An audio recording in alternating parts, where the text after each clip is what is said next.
Hi అండి, welcome to mom life diaries Telugu. ఈరోజు మన చిన్న బేబీ కోసం చాలా healthy and tasty food prepare చేస్తున్నాం. Oats, multigrains and banana baby food with milk. ముందుగా ఓట్స్ మల్టీగ్రెయిన్ మిక్స్ని డ్రై రోస్ట్ చేసి లైట్ బ్రౌన్ అయ్యే వరకు ఫ్రై చేయండి. తర్వాత కూల్ అయ్యాక మిక్సీలో కొంచెం ఫైన్ పౌడర్ లాగా గ్రైండ్ చేయండి.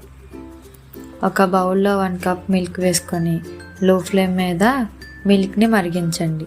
మిల్క్ బాయిల్ అవగానే 2 tablespoon roasted oats mix add చేసి ల్యాంప్స్ లేకుండా బాగా కలుపుకోవాలి. స్మూత్ కన్సిస్టెన్సీ వచ్చే వరకు 3-4 మినిట్స్ కుక్ చేయండి. తర్వాత స్టవ్ ఆఫ్ చేసి మ్యాష్డ్ బనానా యాడ్ చేసి బాగా కలుపుకోవాలి. కూల్ అయ్యాక బేబీకి లూక్ వార్మ్లో ఇవ్వచ్చు. ఫస్ట్ టైం ఇవ్వడం ముందు ఓట్స్, బనానా అండ్ మిల్క్ని సెపరేట్గా ట్రై చేసి బేబీకి సూట్ అవుతుందో లేదో అబ్జర్వ్ చేయండి.